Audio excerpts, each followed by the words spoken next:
A war in the city, it's a war outside. You spread lies, it's a war in the mind. Good morning. People have been asking what I weigh. I weigh 184 this morning. Had a cameraman bail. By the way, anyone in Houston, Texas that wants to start helping me out and filming some videos, I'd love to work with you. As long as you're reliable, ready to wake up early. Today, for example, it is 4:50 on a Saturday. Meeting the movers at 7:30 at the crib, and we're gonna get it rolling.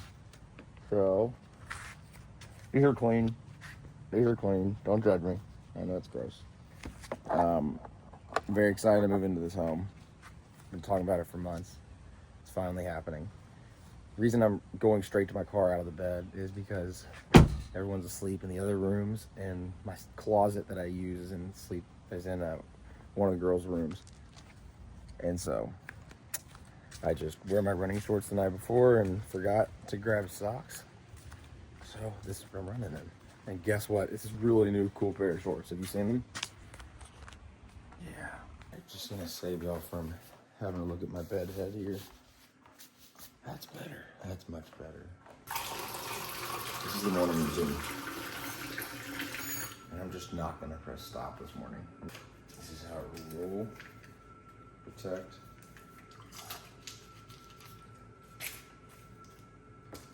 Good morning. 2 of those bad boys.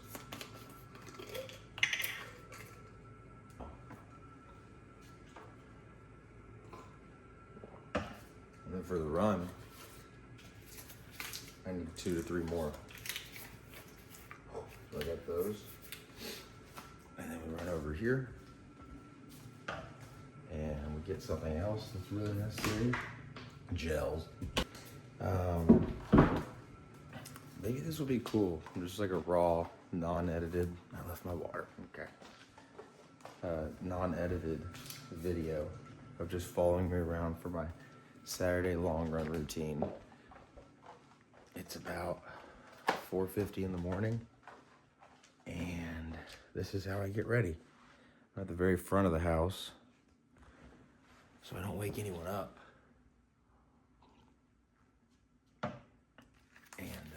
Okay, so look, I got my fueling. That's great.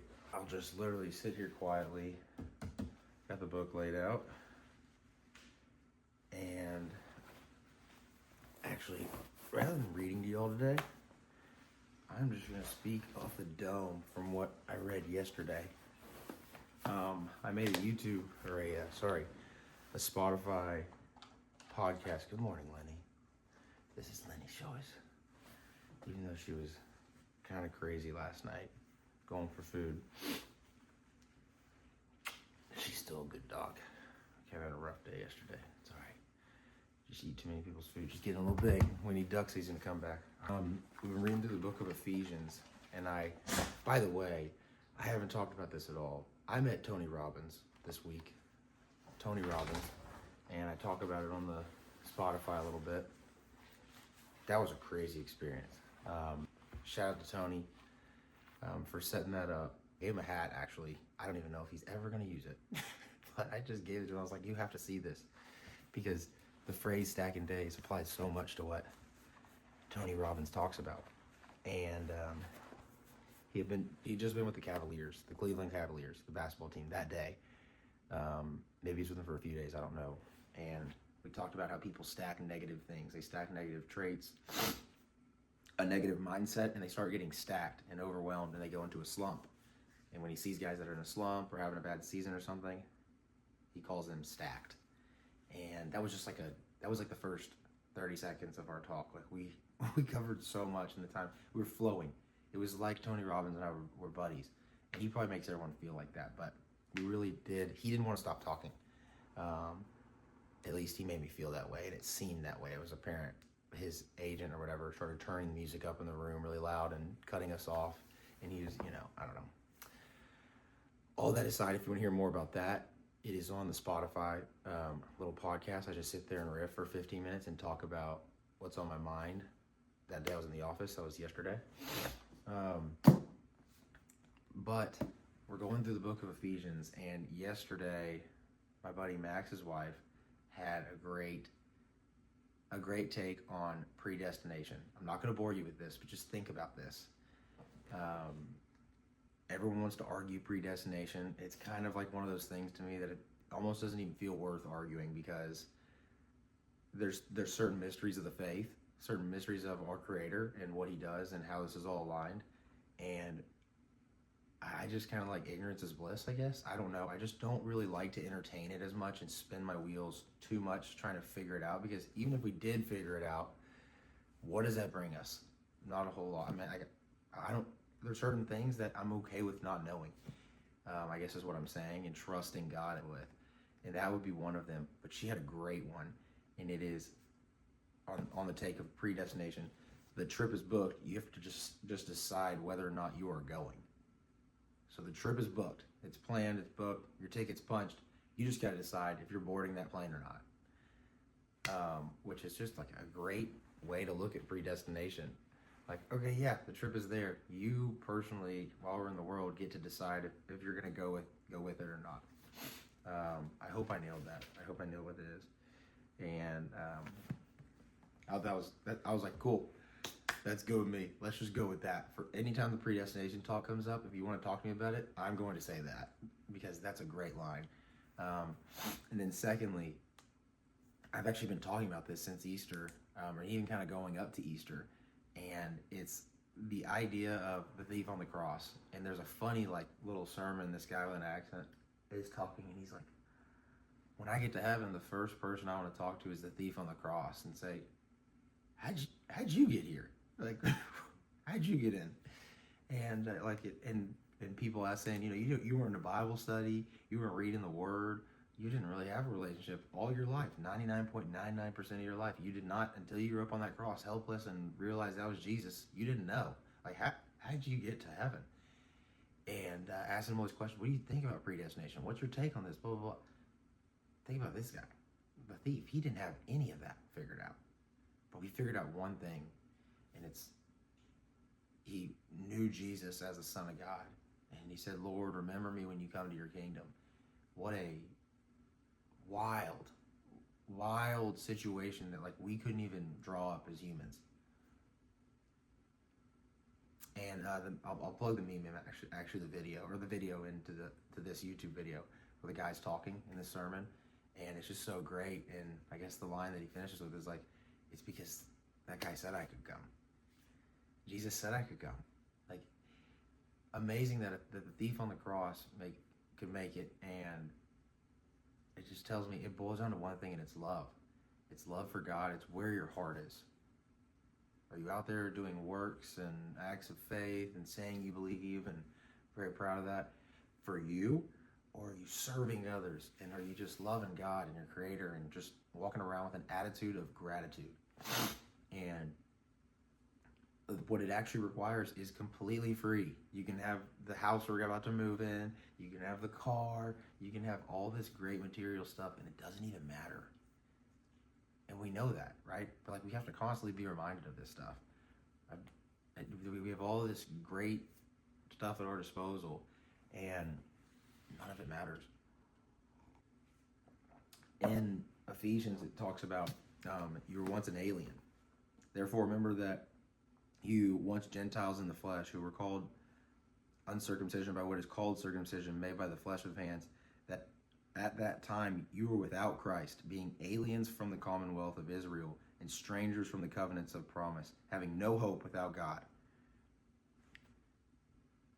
And then we back up a little bit. For by his grace you have been saved through faith, and that not of yourselves, it is the gift of God, not of works, lest anyone should boast. For we are his workmanship, created in Christ Jesus for good works, which God prepared beforehand that we should walk in them.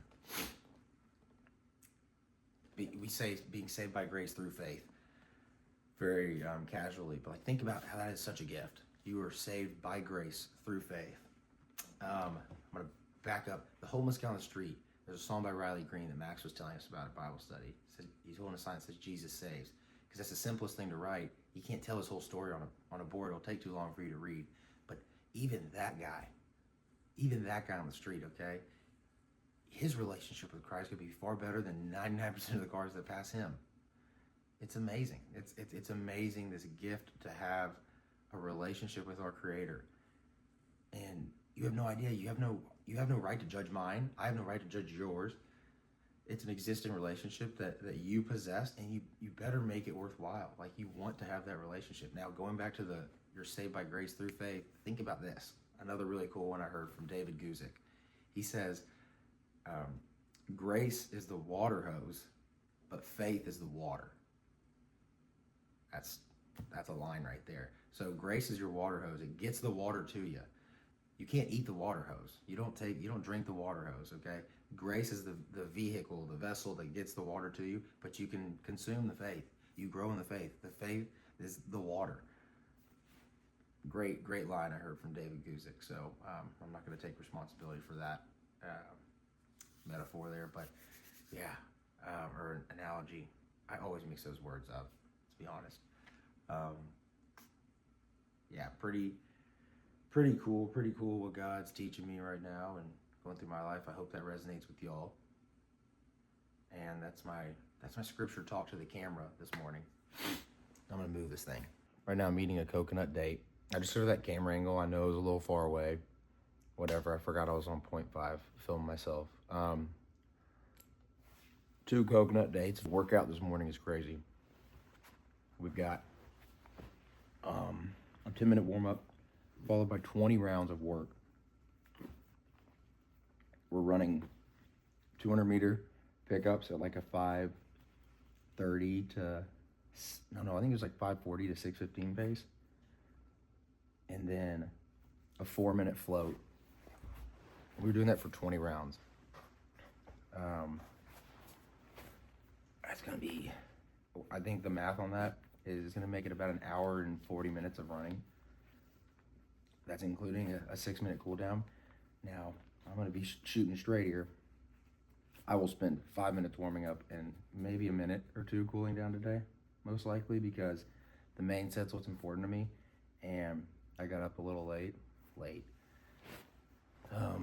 It's still really early, but we gotta get ready for this move, and I wanna be on my feet and at the storage unit right when these guys get there.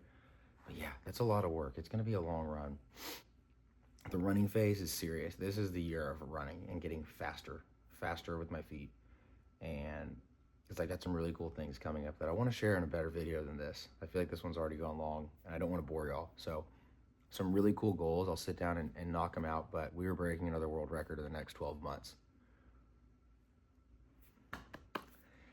I'm also adding the towel over my shoulders in more videos because I just feel weird always showing like bare skin unless I'm actually working out. This is how I would normally be around the house.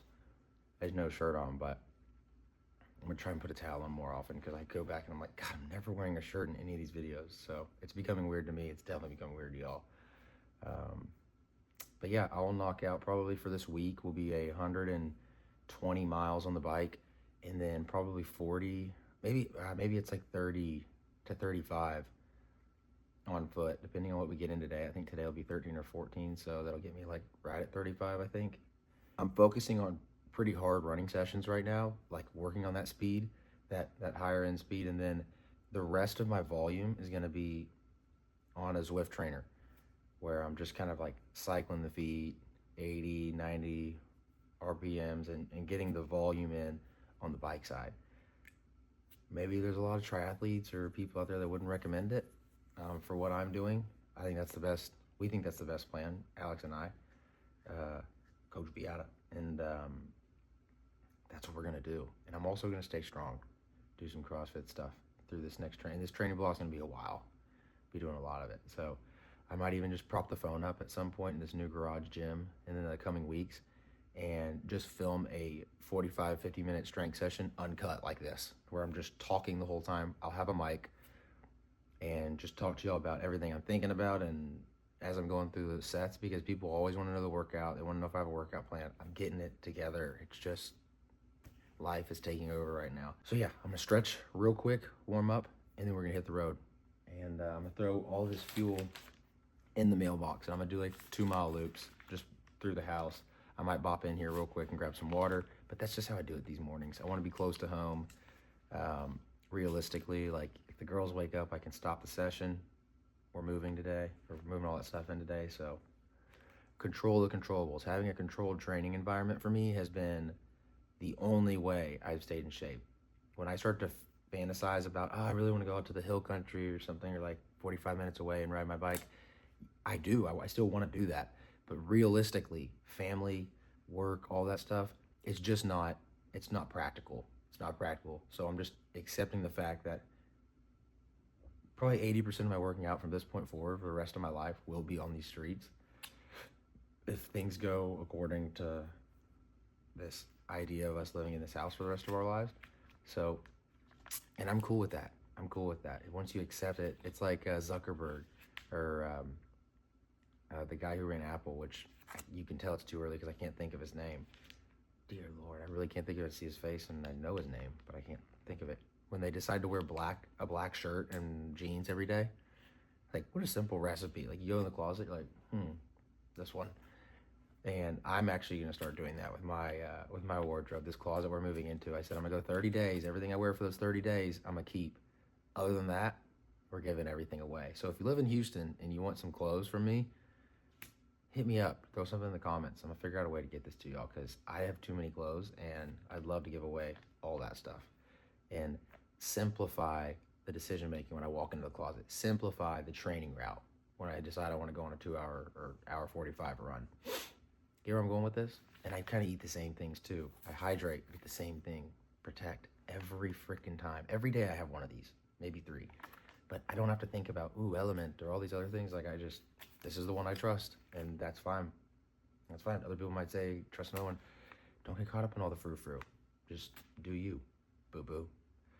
All right, let's get to work. I need to go.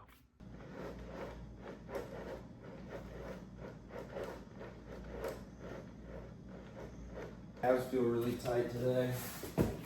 Got like something going on. This back area right here. I'm thinking it'll kind of work out. We'll see. Yeah, it doesn't feel that good, but it might just be a little tender. Have to rely on this leg over here a little more than I typically do. This is what the warm-up is looking like today, though. I'll probably spend 6 minutes of this rolling and then stretching out the psoas. Y'all know that tool. Just get these things waking up. That's it. Just get blood flow moving. No fancy tricks besides that little disc thing. You don't need to go buy that though. I buy it just to kind of wake up the feeling of maybe not pronating so much when I run. And it just kind of gets me thinking, all right, the mental cue of like kind of leading with my big toe. Every time you're stretching before these big runs, just remember you're out there for a while. No need to sit in a fixed position for very long while you're stretching. I like to switch it up. We'd spend a lot more time on this, but that's just boring to sit here. This dude just sits in this position. This is about the only one where I'll stay real static or just chill for 1 to 2 minutes. And just breathe into it. Right. That's good. Go run a bunch of miles. Also, in my garage gym, I'm being real bougie with it. I'm gonna have dimmers. This is so bright for 5 in the morning. Drives me crazy. But I meant it. I'm showing y'all everything. Showing you every dadgum thing. I put everything on the truck, all right? I got 2 water bottles. They're just full of water. Crazy. Water bottles of water? What? This guy's a savage. 3 protects. I'll stick them far side. And then I'm still a little hungry, so we're gonna do these 2 gels. The carbs gels that I've been using. No code, any of this stuff. And I'll stick them on the other side. And so this is my little station. I don't actually get to go inside and feel the comfort of being inside. And I'll throw this towel here so I can dry my hands off and prop it up and talk to y'all. But I'm just gonna rip this gel right now because I need the fuel. That's what we got right there. We're on our way. Started. from the bottom. Now we here. And here we go. Into the abyss. 10-minute warm up, followed by 20 rounds of 200s with a 4-minute rest after each one. One thing this watch doesn't do is show me like, you're on set 5, you're on set 8, you're on set 12. So I'm just guessing. Gotta be close to around 20. But 10 minutes, then 20 rounds of that, then 6-minute cool down. Realistically, am I gonna do the cool down? Nah, probably not. That's okay, we're short on time now. I've been filming and goofing around. All good though. All right, let's lock in.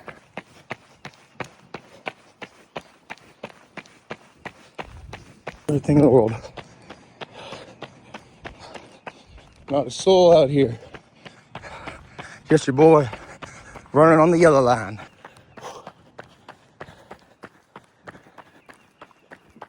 I restarted the watch after the 10-minute warm up. So about to lock in on the first interval. First 200.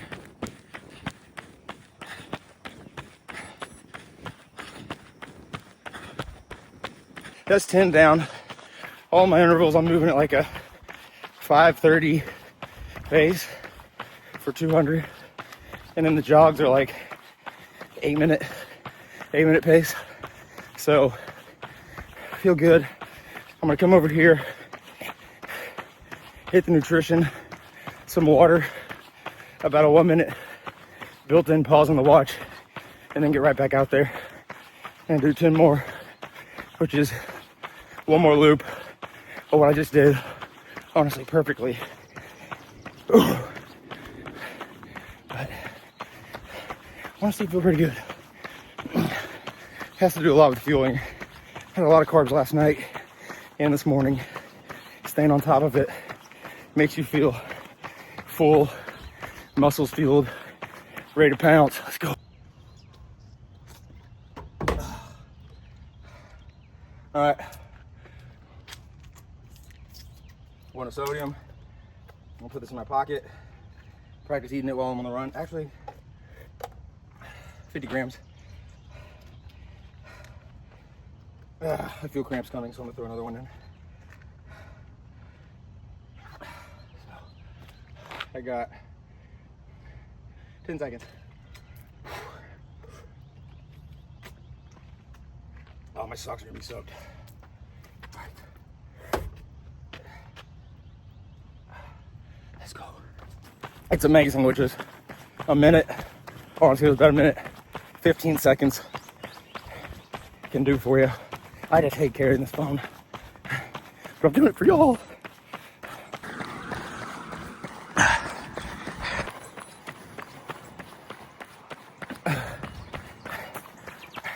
Commentate. What do you mean to say? I don't know. Just talk about how much you love me. Oh, really? Yeah.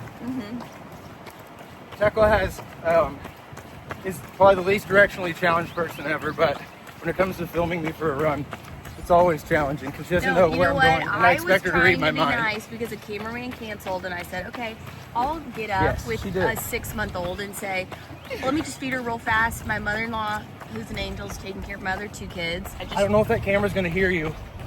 That's fine. Because it's in the wind. If you pull it in the car, just a little more. Because what I was saying was my husband's a woman. And that he thinks I can read his mind, and I can't. He just has to tell me things. All right, here comes a fast one. 3, 2, 1. Oh, wow, he's so fast.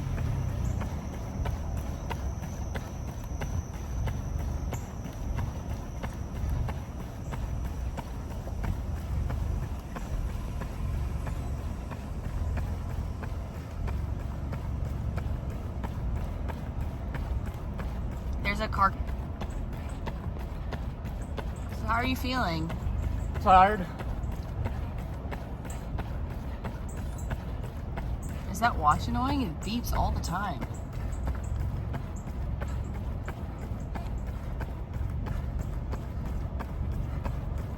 No answer. Sick.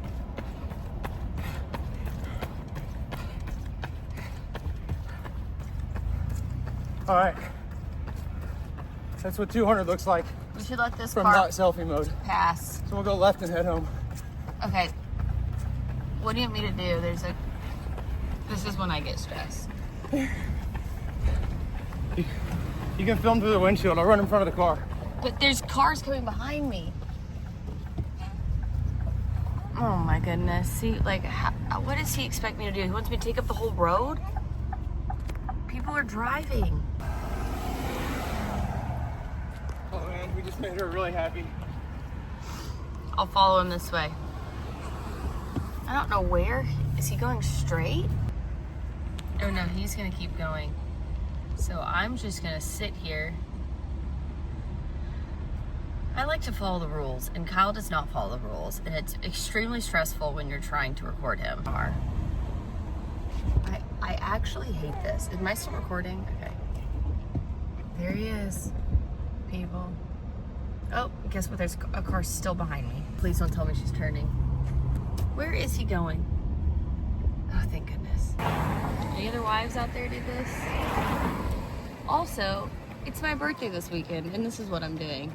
No, you know what? I bet Kyle has a really big surprise planned. Like some party with all my friends, taking me to dinner, got me a really nice gift. Not much remorse for someone in a G-Wagon. They can wait while we record. It was a lady, and she was nice. It was the Escalade that was mad. Well, she was, yeah, okay, she was happy. I'm glad she had to. She was mad because she was happy? Okay, Cass. She got to witness greatness. Consider herself lucky. Videographer should have showed up. I got the hottest videographer in the world. She's not for hire.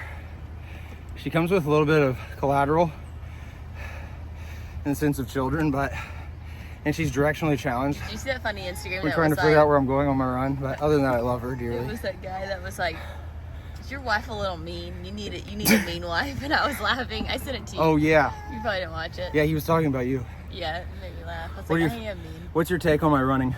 This looks like all your other runnings. Wow. People on YouTube are gonna love that commentary.